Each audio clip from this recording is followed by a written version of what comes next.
Cara, eu imagino que você tenha visto lá o trecho do que aconteceu e tudo mais. O que você tem para falar sobre aquilo? Eu vou, para falar sobre isso, fazer uma breve leitura de um comentário. Na verdade, de um comentário não. Na verdade, tem um texto que chama O Paradoxo da Intolerância, que ele aparece na obra A Sociedade Aberta e Seus Inimigos, do livro do Karl Popper.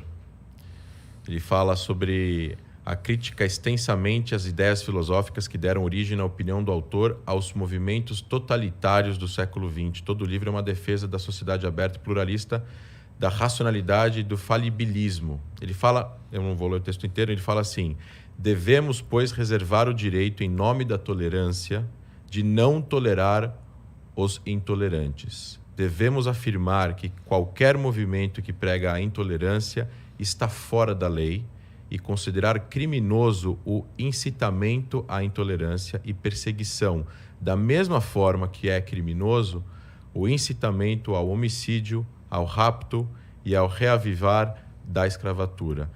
Em resumo, a tolerância ilimitada levará ao desaparecimento da tolerância. O que eu quero dizer com isso? A República de Weimar, que foi o governo alemão antes da subida de Hitler no poder, ele acreditava nessa inclusão de várias ideias e, com isso, o Partido Nazista concorreu democraticamente às eleições na Alemanha e venceu.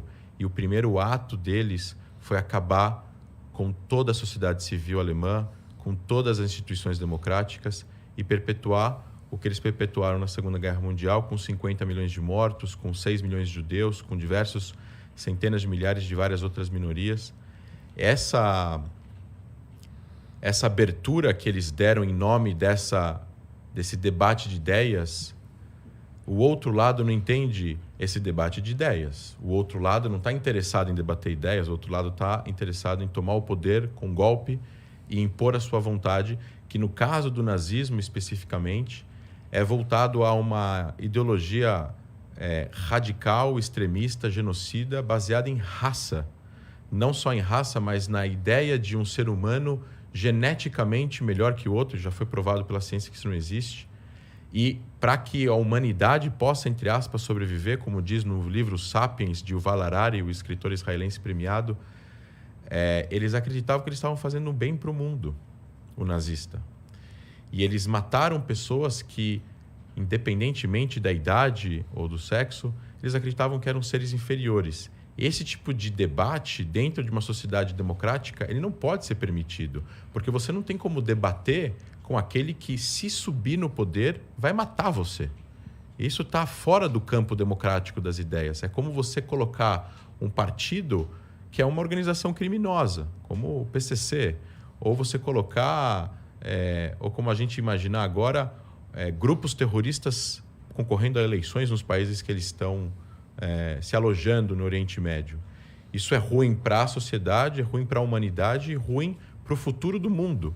E acho que no mundo que nós vivemos hoje em dia, com a polarização política, com um ano de eleição no Brasil, com crises humanitárias acontecendo pelo mundo, onde a gente está vendo cada vez mais o aumento do radicalismo, do preconceito, e eu acho que a gente não tem que normalizar isso. E não é só sobre o nazismo, né? Quando a gente escuta frases assim em diversos lugares da sociedade que tem uma voz que influenciam pessoas contra gays, contra negros, contra qualquer outra minoria que seja, a gente precisa consertar isso. Precisa haver redenção, precisa haver pedido de desculpas, retratações. As devidas instâncias jurídicas têm que fazer o trabalho deles, não é o meu caso aqui como historiador, e a gente precisa ensinar as pessoas, os mais jovens, as crianças. Isso não é legítimo, não se pode normalizar a esse tipo de conduta, porque a conduta de vamos trazer para o debate político no Brasil, por exemplo, como foi mencionado, um partido nazista, isso não faz parte do debate democrático. Existem partidos de extrema esquerda no Brasil, existem partidos que eventualmente são extremamente criticados pelas suas posições, mas acredito eu que se um partido, seja ele qual for, colocar nos seus protocolos, nos seus nos seus estatutos que eles prezam pela destruição de uma minoria, pela morte de uma minoria, pelo genocídio de uma minoria, eles não vão ter autorização do Tribunal Superior Eleitoral para concorrer a eleições. Então, não é comparável, né? Eu tenho sérias críticas a partidos extremistas, seja de um lado ou de outro, mas ainda assim, não é comparável. Para você colocar no campo das ideias o que a gente deseja para construir uma sociedade mais democrática, mais livre, com liberdade de expressão, mas essa liberdade de expressão ela não pode ser incitação ao ódio, à violência, ao estupro, ao rapto, à volta da escravidão, num país que teve a maior quantidade de escravos importados da Europa, 3 milhões e meio, 4 milhões e meio de escravos, é mais do que todos os países da América juntos, mais que todos os países da América juntos. O Brasil importou 4 milhões e meio de escravos e é o país que mais tempo teve a escravidão e que foi o último a abolir a escravidão.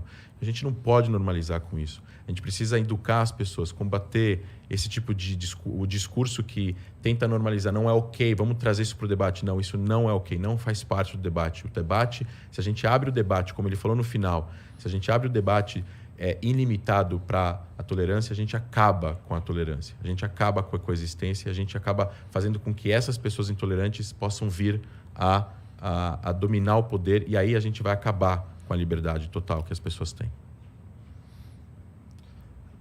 É que eu não sei muito o que falar nessa situação, porque eu não sou a favor de nada disso, né? Do nazismo e tal, essa parada, né?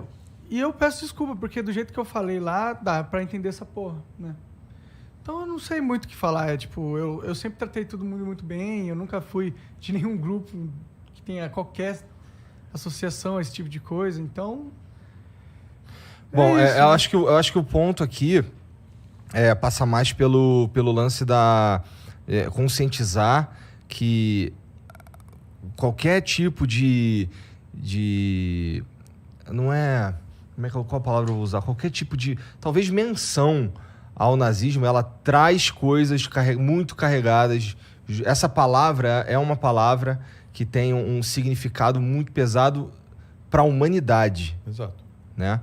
Então, realmente, trazer esse tipo de pensamento pro debate político... Como se fosse algo legítimo. Como se fosse algo legítimo, algo que é uma mera oposição de ideias, não faz sentido.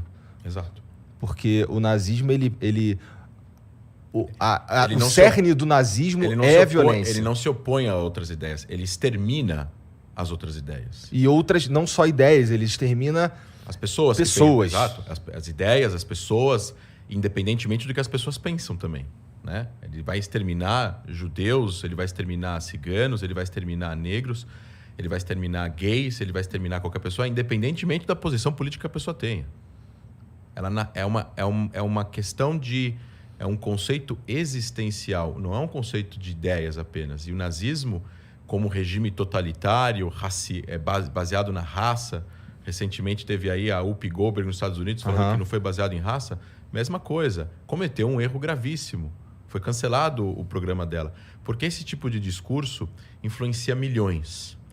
E é uma coisa, né, que a gente está vivendo no século XXI, com a internet, com a expansão da comunicação de jovens para jovens e comunicação não formal também. E o trabalho ele é pedagógico. Então, assim, a gente tem que assumir a responsabilidade que nós temos, eu como influenciador, vocês como influenciadores, devido às proporções de que o que a gente está falando, as pessoas estão escutando. E se as pessoas começam a escutar isso demais, a gente está vendo no Brasil o crescimento de 270% de atos neonazistas nos últimos 3 anos no Brasil. Porque os discursos de pessoas, de líderes, de políticos, sejam eles influenciadores ou não, de vários partidos, não importa agora, vamos citar nomes, eles vão influenciar pessoas e essas pessoas vão... Esse tipo de discurso, ele cava, parece que ele encoraja, ele traz uma certa coragem, né, para as pessoas tirarem de dentro delas ideias que são completamente absurdas, totalitárias, radicais e perigosas para uma sociedade que quer viver em paz e harmonia. O debate de ideias se dá no parlamento, o debate de ideias amigáveis se dá num bar, na sexta-feira à noite, o debate de ideias se dá em casa com amigos ou com a família. Mas o debate de ideias, na qual a gente está incluindo aqui algo que foi extremamente, talvez tenha sido a pior catástrofe da história da humanidade, que foi a ascensão do nazismo. Tem um seriado que chama The Man in the High Castle na Amazon, que é O Homem no Castelo Alto, que conta a história hipotética como seria o mundo se o nazismo tivesse vencido a Segunda Guerra Mundial. E fazendo um pequeno spoiler, porque isso conta na sinopse, eles dominam todos os Estados Unidos até quase a costa com a Califórnia, e essa parte é dominada pelo Japão, que também é um regime totalitário que vence a guerra com a Alemanha nazista. E o mundo inteiro é considerado um lugar dominado pela Alemanha. Hitler estava vivo na série. E é visivelmente claro que isso não era uma opção. Porque isso prejudicou, depois que eles vencem nessa hipotética história, a vida de centenas de milhões de pessoas, de bilhões de pessoas que tiveram as suas liberdades totalmente retiradas por causa da vitória hipotética do nazismo na Segunda Guerra Mundial. Então, o debate de ideias tem que estar de como a gente tem que discutir como a sociedade tem que ser criada, e aí você tem debates conservadores, progressistas, liberais, economia, etc., etc., mas tudo isso dentro de uma ideia que preze pelo respeito ao próximo, pelo respeito às pessoas, pelas minorias, pelo direito das pessoas de viverem e de voltarem para suas casas, pelas suas condições raciais ou religiosas ou étnicas não serem em nenhum momento mencionadas só porque elas pensam A, B ou C. Então não é ok uma pessoa não gostar de um judeu e poder falar isso. Não é ok uma pessoa não gostar de um gay e falar isso de forma aberta, porque isso é um preconceito com a existência daquela pessoa. E ela não vai mudar aquilo. Ela nasceu assim, ela é assim, ela vai morrer assim.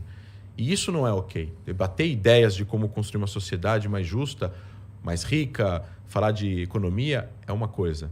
Preconceito com pessoas pela sua existência, seja ela como for, não é ok, na minha opinião. O nazismo, ele acende influenciando pessoas também. Ele não acende em armas, não é? Exato. Existe um filme chamado A Onda, que eu sugiro quem quiser procurar, um filme bastante antigo, onde nos Estados Unidos um garoto numa escola, acho que no ensino médio, perguntam para o professor como foi isso que o nazismo conseguiu conquistar os corações e mentes de tantas pessoas, de tantos alemães, né, de tantas pessoas. E ele monta um esquema de domínio, de poder, de influência de poder e de o que a gente chama de criação de inimigos externos, onde pessoas deveriam ser perseguidas e outras deveriam ser protegidas.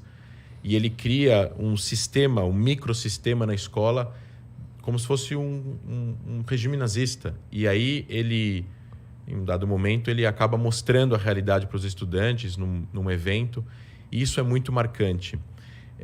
O meu avô, pai do meu pai, sobreviveu ao Holocausto. Ele fugiu de um campo de extermínio, Sobibor, que era um campo que as pessoas chegavam e morriam automaticamente. Tocava música clássica na estação de trem. As pessoas desciam achando que iam tomar banho, marchavam até a câmara de gás, entravam e morriam. Meu avô, por sorte, disse que era jardineiro quando ele chegou. E botaram ele de lado. E ele misturava as cinzas dos mortos que eram queimados nos fornos depois da câmara de gás com a terra para poder fazer espaço. E 6 meses depois, eles se juntaram com vários judeus e alguns presos russos que estavam lá, fizeram uma revolta bem-sucedida e mataram 10 ou 11 oficiais da SS, cada um em algum lugar diferente do campo. Isso desestabilizou as forças polonesas que estavam guardando as entradas dos campos. Tinham 11 oficiais da SS, que eram considerados as pessoas mais hierarquicamente mais capacitadas lá, e tinham soldados poloneses guardando a parte do campo como se fossem vigias. Eles se desestabilizaram e muitos judeus fugiram. Meu avô participou da revolta, matou um nazista e fugiu. 300 pessoas fugiram, 55 sobreviveram dessa fuga. Meu avô foi um deles, senão não estava aqui hoje. E meu avô conta num filme, num documentário que Spielberg fez ao redor do mundo, filmando várias pessoas que sobreviveram ao Holocausto. Meu avô participou desse documentário em 96, ele contou a história dele. Ele tinha que fugir dos poloneses, porque a fisionomia dele confundia os alemães, não entendiam ele como judeu, mas os poloneses não judeus identificavam ele como judeu.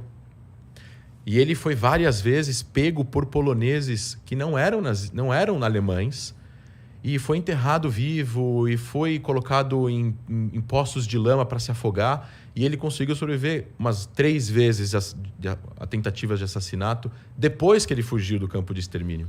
E o que os poloneses então estavam tentando fazer se ele estava fugindo do campo de extermínio? Porque esses poloneses, eles também aprenderam em algum lugar esse discurso de ódio. Eles também acreditaram nesse discurso de que é ok odiar uma minoria, é ok colocar como bode expiatório e é ok matar uma pessoa. Quando a gente não protege o mal, Elie Wiesel, que foi um grande caçador de nazistas, ganhou o Prêmio Nobel da Paz, já faleceu. Ele tinha um instituto que educava sobre o Holocausto e perseguia e tentava identificar nazistas que conseguiram escapar à justiça após a Segunda Guerra. Ele dizia que pro mal vencer, o bem não precisa fazer nada. E Einstein também falava algo parecido com isso. Então, eu acho que é muito importante as pessoas entenderem. Eu acho que os seguidores do Flow, como o maior podcast do Brasil, precisam entender. A gente precisa estudar essas questões. A gente precisa construir no Brasil e continuar construindo uma sociedade mais fraterna com as outras pessoas que são diferentes, sem preconceitos. E isso, para acontecer, não pode haver, de jeito nenhum, uma normalização, uma banalização, uma normalização de um dos períodos mais sombrios que aconteceu na história da humanidade. O Brasil foi palco. O Brasil foi o país que teve o maior partido nazista fora da Alemanha durante a Segunda Guerra Mundial. Recentemente... Houve um partido nazista no Brasil? Houve um partido de 3 mil pessoas, os integralistas, com passeata, com suástica, com a bandeira do Brasil do lado da bandeira nazista. Eu recomendo a todos que moram em São Paulo ou que eventualmente visitem a cidade, visitarem o Museu Judaico. Lá tem uma exposição sobre isso e mostram as fotos sobre essas passeatas no Brasil. É assustador imaginar que isso aconteceu no Brasil. Então a gente precisa sim falar sobre isso, a gente precisa sim combater o intolerável. O intolerável não tem espaço. Eram brasileiros influenciados pelo discurso alemão. Exato. E assim, os discursos de ódio, numa sociedade existe de tudo. E a gente nunca vai acabar completamente com o preconceito, com o racismo. Isso é uma coisa, acho que, endêmica do ser humano. Se você viajar para os países mais desenvolvidos, vai ter pessoas que pensam coisas ruins.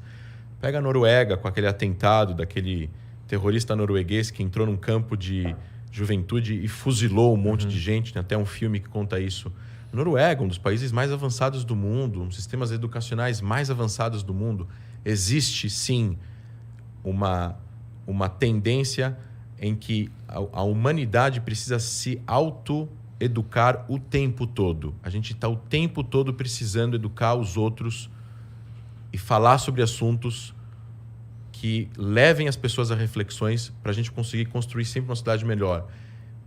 Vai diminuir, não vai desaparecer, mas isso não pode ser normalizado. Precisa ser combatido. No Brasil é ilegal a apologia ao nazismo. No mundo inteiro tirando nos Estados Unidos, por questões culturais dos Estados Unidos, a maioria das pessoas e dos países são contra essa liberdade que existe nos Estados Unidos. Recentemente passou um vídeo de uma passeata nazista em Orlando, onde as pessoas estavam com bandeiras nazistas. Há poucos anos atrás teve naquele caso de Chernobyl, acho que é o nome da cidade, onde teve protestos dos 2 lados, teve atropelamento, teve morte. A gente não pode normalizar. Aquela foto daquele policial negro protegendo pessoas que estão com bandeiras nazistas. Que se pudessem chegar ao poder, eles com certeza matariam ou com certeza perseguiriam aquele mesmo policial que estava protegendo a vida deles, para eles poderem gozar da sua pseudo-liberdade de protestar ou de falar o que eles tinham lá para falar. E isso é uma coisa que eu acho que a sociedade precisa entender. Tem discursos, tem maneiras, tem ideias que elas são tão perigosas para a própria sociedade que elas precisam ser combatidas no início, no começo, na educação primária, na educação do ensino médio. no sistema jurídico, na política, na mídia, na academia, em todos os lugares, porque a gente não pode normalizar. Porque se a gente normaliza, a gente tende a repetir isso. Não quando a gente, talvez não nós, mas futuras gerações. Por isso que é tão importante. Tu diria que existe um trabalho nesse sentido, de educação para conscientizar e tudo mais? Existe legislação no Brasil, existe conscientização, mas tem que sempre continuar a fazer mais. Porque quanto mais a gente saber disso, mais as pessoas jamais concordariam com uma ideia de que um partido nazista seria ok participar do debate democrático e de eleições no Brasil. Não é ok em nenhuma instância isso.